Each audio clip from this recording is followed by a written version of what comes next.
ഒരുപാട് പഴികളുണ്ടെങ്കിലും Indian railway മാറ്റത്തിൻ്റെ പാതയിലാണ്. മികച്ച സൗകര്യങ്ങൾ ഉറപ്പാക്കുന്ന പുതിയ ട്രെയിനുകൾ അവതരിപ്പിച്ച് യാത്രക്കാരെ സ്വന്തമാക്കാനുള്ള ശ്രമത്തിലാണ് ഇന്ത്യൻ റെയിൽവേ. അതിവേഗ യാത്രയ്ക്കൊപ്പം സുരക്ഷയ്ക്ക് മുന്തിയ പരിഗണന നൽകുന്നുണ്ട്. വന്ദേ ഭാരത് സ്ലീപ്പർ, ബുള്ളറ്റ് ട്രെയിനുകൾ ഉൾപ്പെടെയുള്ള ആധുനിക ട്രെയിനുകൾ ഇന്ത്യൻ റെയിൽവേയുടെ അന്തസ്സ് ഉയർത്തുമെന്ന കാര്യത്തിൽ സംശയമില്ല. ഇന്ത്യൻ ട്രെയിനുകളെക്കുറിച്ച് വ്യത്യസ്ത അനുഭവങ്ങൾ പലരും പങ്കുവെക്കാറുണ്ട്. വിദേശ സഞ്ചാരികളും ബ്ലോഗർമാരും ഇന്ത്യൻ ട്രെയിനുകളിൽ നിന്ന് ലഭിച്ച നല്ലതും മോശമായതുമായ അനുഭവങ്ങൾ അവരുടെ വീഡിയോകളിലൂടെ പങ്കുവച്ചിട്ടുണ്ട്. ഏറ്റവും അവസാനമായി സോളോ ട്രാവലറായ ഇൻസ് ഫരിയ എന്ന യുവതി ഇൻസ്റ്റാഗ്രാമിൽ പങ്കുവച്ച ഒരു വീഡിയോയാണ് ഇന്നിപ്പോൾ സമൂഹ മാധ്യമങ്ങളിൽ വൈറലാകുന്നത്. ഇന്ത്യൻ റെയിൽവേയുടെ രാത്രികാല യാത്രയെക്കുറിച്ചാണ് 25-കാരി അനുഭവങ്ങൾ പങ്കുവെക്കുന്നത്. ഈ വീഡിയോയാണ് ഇപ്പോൾ വൈറലായത്. യാത്രയെ വളരെയധികം സ്നേഹിക്കുന്ന ഇൻസ് ലോകം ചുറ്റിക്കാണുന്നതിൻ്റെ ഭാഗമായാണ് ഇന്ത്യയിലെത്തിയത്.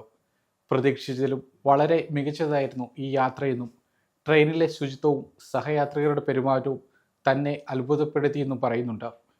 ഇതൊരു മോശം അനുഭവമായിരിക്കുമെന്നാണ് ഞാൻ കരുതിയത്. എന്നാൽ ഇന്ത്യയിലെ തൻ്റെ ആദ്യ സ്ലീപ്പർ ട്രെയിൻ യാത്ര വളരെ നല്ല അനുഭവമായിരുന്നു. എല്ലാം അമിതമായി ചിന്തിക്കേണ്ടതില്ലെന്ന് എനിക്ക് മനസ്സിലായി എന്നാണ് ഇൻസ് തൻ്റെ വീഡിയോയുടെ അടിക്കുറിപ്പിൽ എഴുതിയത്. വനിതാ സുഹൃത്തിനൊപ്പം ഇന്ത്യൻ ട്രെയിനിൽ കയറിയ ഇൻസിനെ കാത്തിരുന്നത് പ്രതീക്ഷിക്കാത്ത കാഴ്ചകളും അനുഭവങ്ങളുമായിരുന്നു.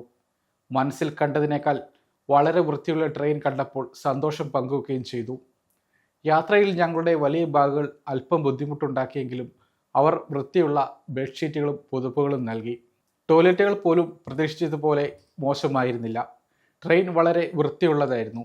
രാത്രി മുഴുവൻ സഹയാത്രികർ വളരെ മാന്യമായി പെരുമാറി. ശബ്ദമുണ്ടാക്കാതെ ശാന്തമായിരുന്നു യാത്രയെന്നും ഇൻസ് എടുത്തു പറഞ്ഞു. ഞാൻ പ്രതീക്ഷിച്ചതിലും വളരെ മികച്ചതായിരുന്നു. മാത്രമല്ല, ഞാൻ ഒരു കുഞ്ഞിനെ പോലെ ഉറങ്ങിയെന്നും സന്തോഷത്തോടെ ഇൻസ് പറഞ്ഞു. യുവതിയുടെ ഇൻസ്റ്റാഗ്രാം വീഡിയോ സമൂഹ മാധ്യമങ്ങളിൽ വൈറലായതോടെ നിരവധി ആളുകൾ കമൻറ്റുകൾ പങ്കുവച്ചു. ഇന്ത്യയുടെ രുചികളും കാഴ്ചകളും ആസ്വദിക്കാൻ പലരും ഉപദേശം നൽകി. നിങ്ങളുടെ യാത്ര മികച്ചതാകട്ടെ. ഇന്ത്യ നിങ്ങളെ തുറന്ന ഹൃദയത്തോടെ സ്വാഗതം ചെയ്യുന്നുവെന്ന് ഒരാൾ കമൻറ്റ് ചെയ്തു. നിങ്ങൾക്ക് വന്ദേ ഭാരത് ട്രെയിനുകളും പരീക്ഷിക്കാവുന്നതാണെന്ന് മറ്റൊരാൾ നിർദ്ദേശിച്ചു.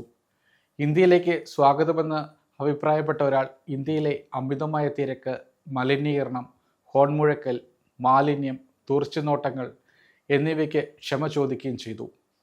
സമാനമായ അനുഭവം നിക്ക് ആൻഡ് റേച്ചൽ എന്ന കാനഡയിൽ നിന്നുള്ള യാത്രാ വ്ളോഗർ മാസങ്ങൾക്ക് മുമ്പ് ഇൻസ്റ്റാഗ്രാമിൽ പങ്കുവച്ചിരുന്നു. ഇന്ത്യയിലെ ദീർഘദൂര ട്രെയിൻ യാത്രയെക്കുറിച്ചും സമാനമായ യാത്രകൾക്ക് തയ്യാറെടുക്കുന്നവർക്കുമുള്ള ചില നുറുങ്ങുകളും അവർ പങ്കുവച്ചു. ഇന്ത്യയിലെ ട്രെയിൻ യാത്ര മറ്റൊന്നുമായും താരതമ്യം ചെയ്യാൻ കഴിയില്ല. 68,000 കിലോമീറ്ററിലധികം ട്രാക്കുകളിലൂടെയുള്ള യാത്ര രാജ്യത്തിൻ്റെ ഏതാണ്ട് എല്ലാ ഭാഗങ്ങളുമായി ബന്ധിപ്പിക്കുന്നതാണെന്നും ഇന്ത്യയിലെ സാധാരണക്കാരുടെ ജീവിതത്തിലേക്ക് എത്താനുള്ള മനോഹരമായ കാഴ്ച നൽകുന്നതാണെന്നും അവർ ഇൻസ്റ്റാഗ്രാം പോസ്റ്റിൽ പറഞ്ഞിരുന്നു. സമീപകാലത്തായി ഇന്ത്യൻ ട്രെയിനുകളെക്കുറിച്ച് പല അഭിപ്രായങ്ങളും ഉയർന്നു വരുന്നുണ്ട്. ഇന്ത്യൻ ട്രെയിനുകളിലെ മികച്ച അനുഭവം പല വിദേശ വ്ളോഗർമാരും പങ്കുവെക്കുകയും അത് സമൂഹ മാധ്യമങ്ങളിൽ വൈറലാകുകയും ചെയ്തിരുന്നു. ഇപ്പോൾ വിദേശ വനിത ഇൻസ് ഫരിയ പങ്കുവച്ച അനുഭവം ഇന്ത്യൻ റെയിൽവേക്കും ഇന്ത്യയിലെ ടൂറിസം രംഗത്തിനും ആത്മവിശ്വാസം പകരുന്നതാണ്. സമയം മലയാളം വാർത്തകൾ ഇനി ടൈംസ് ഓഫ് ഇന്ത്യ സൂപ്പർ ആപ്പിലും. ഇതിനായി പ്ലേ സ്റ്റോറിൽ നിന്നോ ആപ്പ് സ്റ്റോറിൽ നിന്നോ times of India app install ചെയ്യൂ. മലയാളം ഭാഷ തിരഞ്ഞെടുക്കൂ. വാർത്തകൾ ആസ്വദിക്കാം. എല്ലാം ഇനി സമയത്തിൽ.